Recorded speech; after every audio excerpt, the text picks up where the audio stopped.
The winter that changed everything arrived without drama. No blizzard, no sirens, just a slow, biting cold that settled into the valley and refused to leave. While neighbors argued over fuel prices and ration cards, Eleanor Reed made a different choice. She stopped buying firewood. She stopped repairing the chimney. Instead, she dug. At first, it looked like stubbornness. An elderly woman with a shovel, working behind a modest farmhouse, carving into frozen soil. But Eleanor wasn't trying to escape winter. She was preparing to live with it, on her own terms. The hole became a room. The room became a system. Eleanor understood something most people didn't. The earth remembers warmth. Below the frost line, temperatures stayed steady, patient, almost kind. She reinforced the walls, curved the ceiling, and sealed every draft. No flames, no smoke, just earth, stone, and silence. The underground space breathed slowly, like a sleeping animal. Above ground, winters grew harsher. Below, Eleanor planned a future that wouldn't freeze. Sunlight was the real challenge. Eleanor solved it with angles and patience, long shafts that captured daylight and guided it downward. Mirrors redirected the glow. Glass softened it. The underground room brightened, gently, hour by hour. Soon, green appeared. Leaves first, then stems, then food. The greenhouse wasn't warm in the way fire is warm. It was stable. Nothing burned. Nothing cracked. Life simply continued. Years passed. Then decades. Power lines failed. Fuel deliveries stopped. Neighbors moved away or adapted too late. Eleanor stayed. Each winter tested the world above her greenhouse. Each winter proved her right. Without fire, without smoke, without noise, she endured. Her days followed the rhythm of growth and harvest, not alarms and shortages. The underground greenhouse became not just shelter, but identity. People eventually noticed. Travelers whispered about the woman who never needed heat, who grew food when the land looked dead. Some called it impossible. Others called it genius. Eleanor called it survival. She didn't defeat winter. She stepped around it, quietly, patiently, and lived for 30 years without lighting a single flame. The first visitor came by accident. A hiker, lost after an early snowstorm, noticed steamless air rising from a patch of ground behind Eleanor's farmhouse. No smoke, no chimney, just life where there shouldn't be any. Eleanor didn't invite him inside. She offered food instead, fresh greens in the dead of winter. The hiker left with questions he couldn't answer, and a story few would believe. People assumed the greenhouse was some kind of secret technology. Eleanor never corrected them. The truth was simpler and harder. Discipline. Every wall, thickness mattered. Every plant served a purpose. Moisture was recycled. Heat was stored in stone and water barrels, slowly released through the night. There was no single trick, just hundreds of small decisions, repeated every day for decades. The winter the power grid collapsed, panic spread faster than the cold. Houses went dark. Generators failed.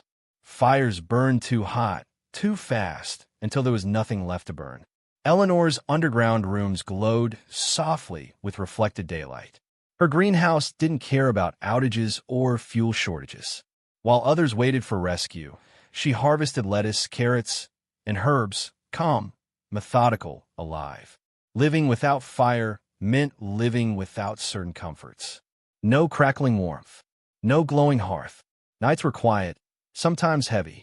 Eleanor learned to listen, to the soil, to the slow drip of condensation, to her own breath in the dark. Loneliness visited often, but it never stayed. The plants filled the space with purpose, and purpose filled the silence. After 20 years, the greenhouse showed no sign of failure. No rot, no collapse. The earth had protected it, just as Eleanor planned. She marked time not by calendars, but by roots grown thick and strong beneath the soil.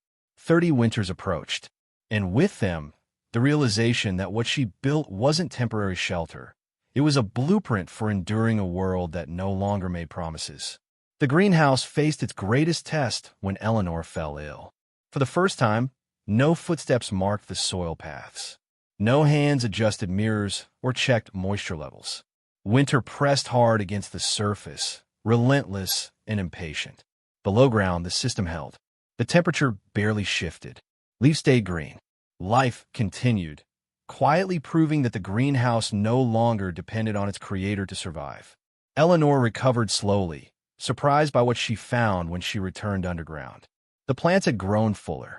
The soil smelled rich and alive.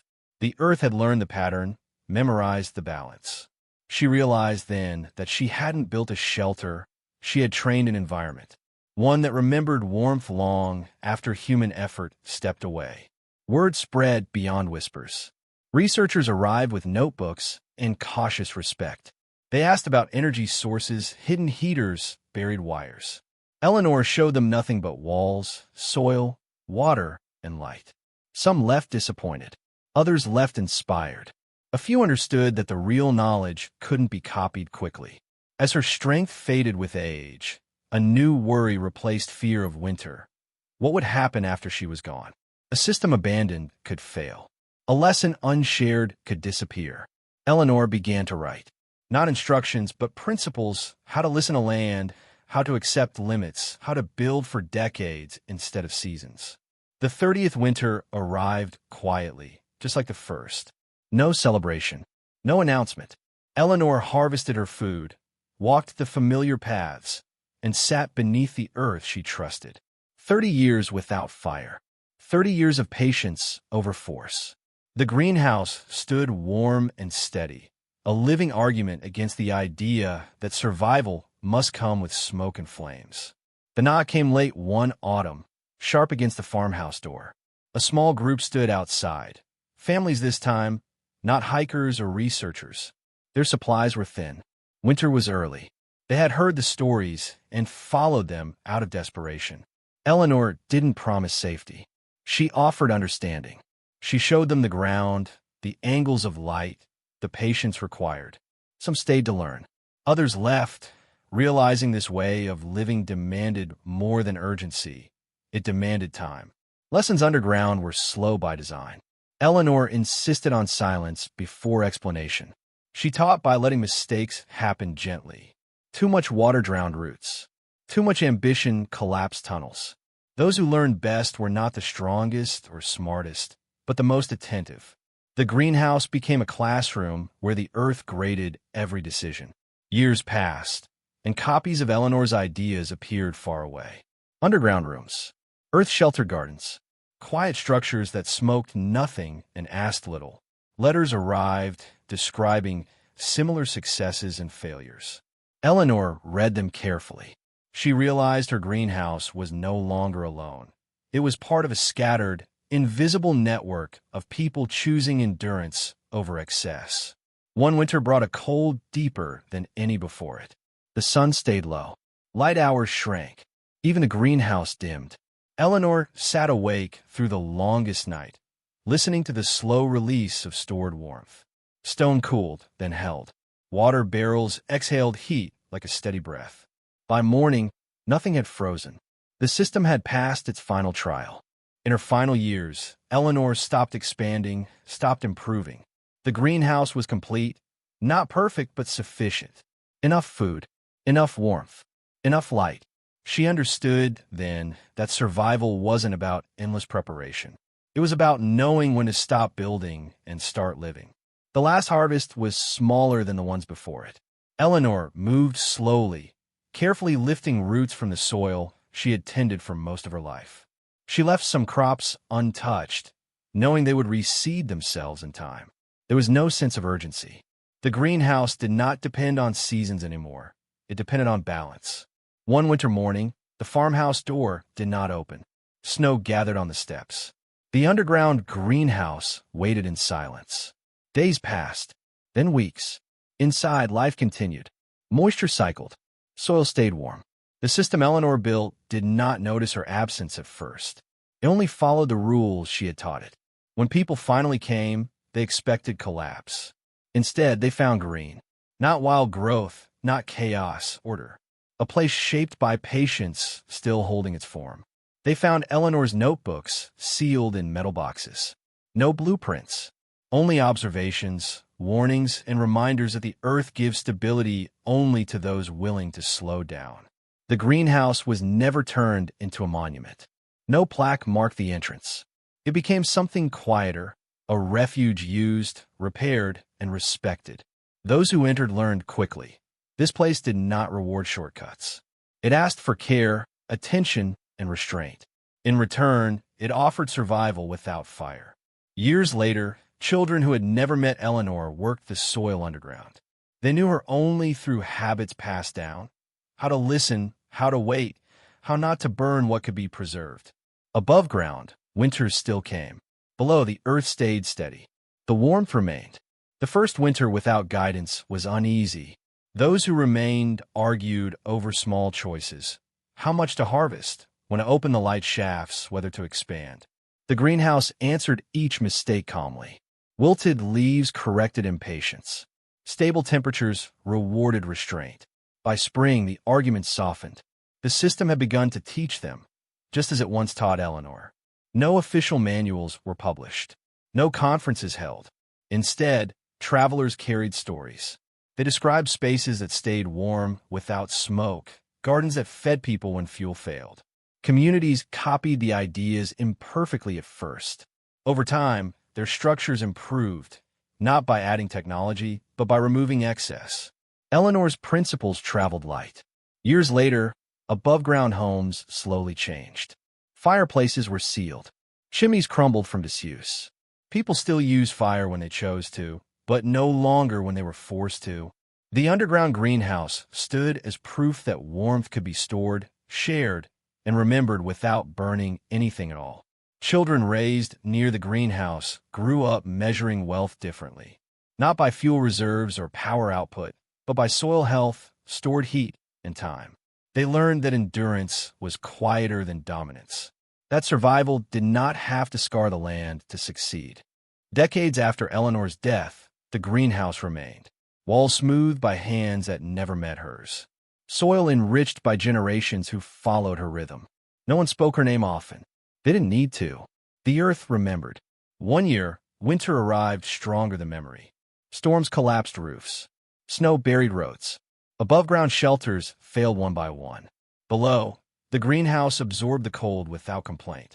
Heat stored in stone and soil flowed slowly, predictably. People who once doubted the underground way now waited patiently beneath the earth, listening to storms pass overhead like distant waves. There was pressure to build more, to dig deeper, wider, faster. But the elders resisted. Eleanor's notes warned against endless expansion. Stability came from limits. They reinforced existing tunnels instead, repaired rather than replaced. The greenhouse did not grow larger, but it grew stronger. No laws governed the greenhouse. No ownership papers existed. What held it together was an unspoken agreement: take only what can return. Those who broke the rule did not need punishment. The soil responded first. Yields dropped. Balance wavered. The lesson was immediate and fair. A generation was born that did not fear winter. To them, cold was something observed, not battled. They learned to read the earth like weather, sensing shifts in warmth beneath their feet. For these children, fire was a tool, not a lifeline. Looking back, no one could point to a single moment when Eleanor's greenhouse changed the world. There was no collapse followed by salvation. Instead, survival quietly changed shape. It became slower, deeper, rooted. One summer, traders arrived from distant regions where winters had softened again. They brought machines, fuel, and promises of speed. They offered efficiency in exchange for space. The community listened politely. Then they declined. The underground greenhouse did not reject progress. It rejected dependence. Fire could return, but only as a choice, never as a necessity. For the first time in years, people began restoring above-ground spaces. Not to escape the underground, but to reconnect with it. Homes were built low and thick. Gardens mirrored the rhythms below. The line between surface and shelter blurred. Winter no longer defined where life could exist.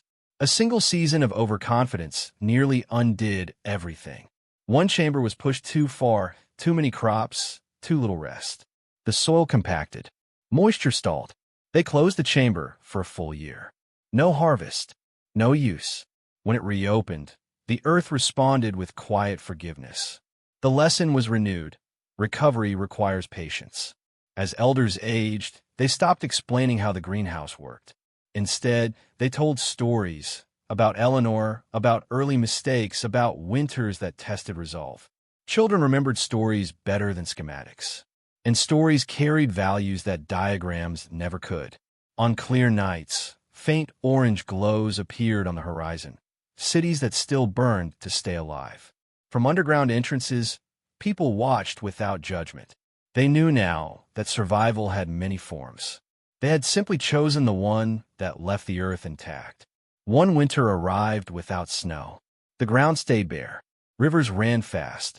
For the first time, the cold did not announce itself clearly. The greenhouse adjusted anyway.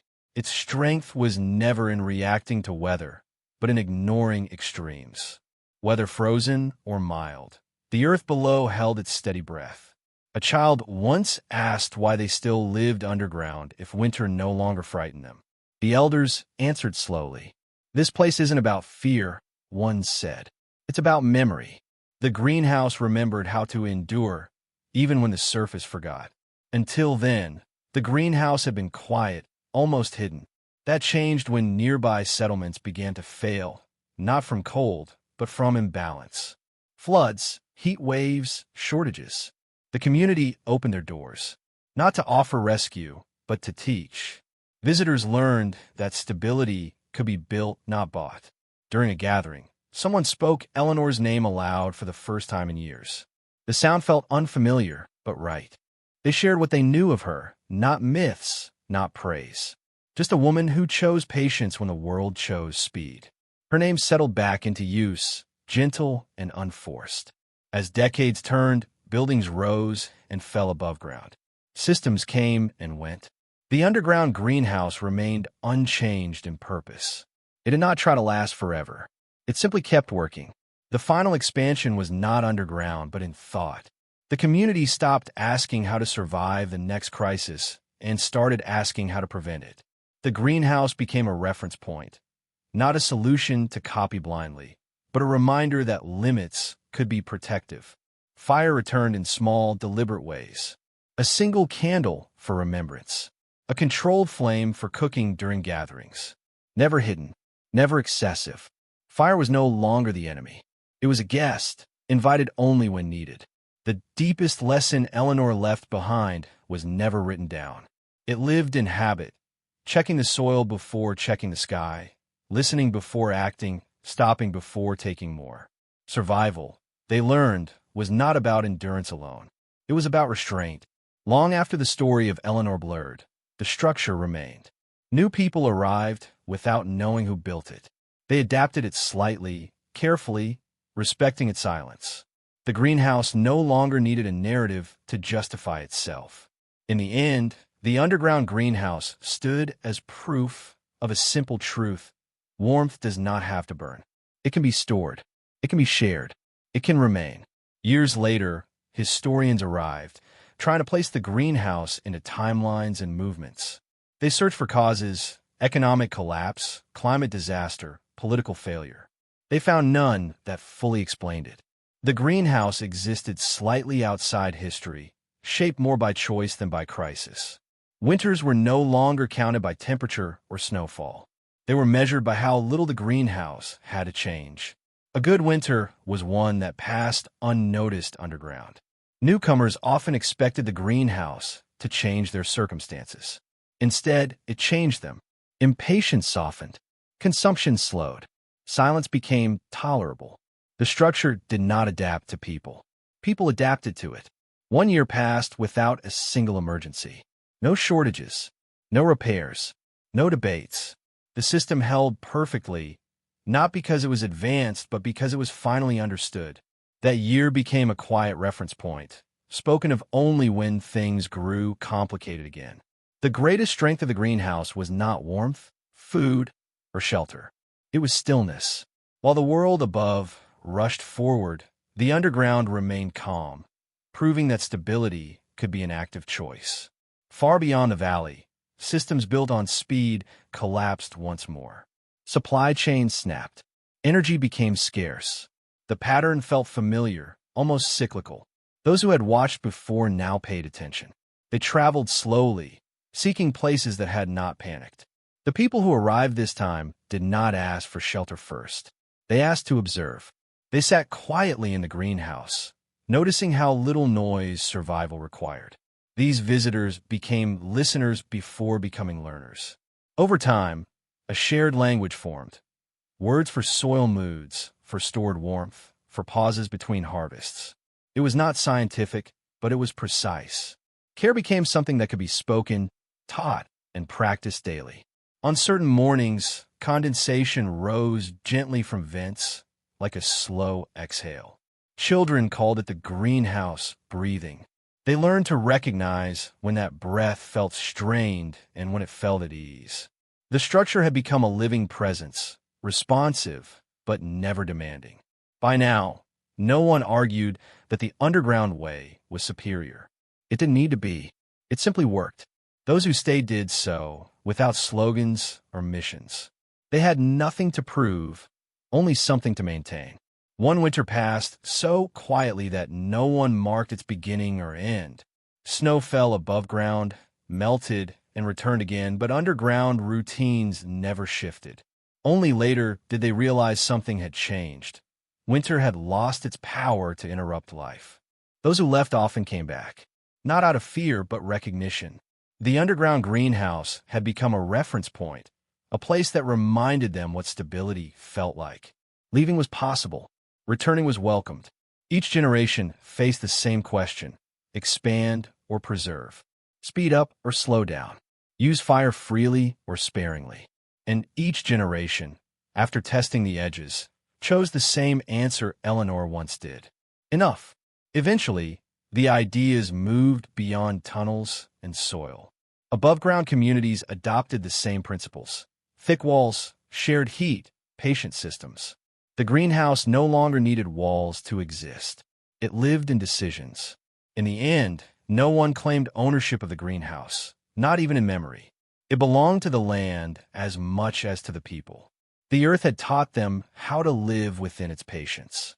And they listened. There came a year when nothing new was planted. Instead, every effort went into repair. Cracks were sealed. Stone was reset. Soil beds were loosened and left to rest. It felt unproductive to some, but the elders reminded them. Maintenance was the reason the greenhouse still existed at all. Water became the focus. Channels were cleaned. Drips were measured. Rain from a surface was guided downward with care. In the quiet underground space, water replaced fire as the most respected force, capable of sustaining life or undoing it if ignored. One visitor arrived intending to stay only a week. She stayed a year, then longer. She said the greenhouse made time feel different, less urgent, more deliberate. Eventually, she stopped counting how long she had been there. The place had absorbed her into its rhythm. The stories told to children shifted. They were no longer about survival against winter, but about balance across generations. Winter became a background character, no longer the villain of every tale. Nothing dramatic marked this chapter of the greenhouse's life. No crisis, no revelation, just continuation. And sometimes that was the greatest achievement of all. What was once remembered deliberately became instinct. People no longer quoted Eleanor or retold her story in full. They acted instead, closing vents before storms, resting soil without debate, sharing warmth without counting. Memory had settled into muscle. Reports arrived from distant cities where people began digging, not to hide but to stabilize. Earth-sheltered spaces appear beneath schools, markets, and homes. The idea spread without a name. It was simply understood that the ground could help hold the future steady. Children raised in this rhythm did not ask why the greenhouse worked. To them, it was obvious. Earth held warmth. Care preserved balance. They asked different questions instead: how long to wait, when to stop, and how to know when something was enough. Success was no longer counted in years survived or winters endured. It was measured by how rarely emergency meetings were called.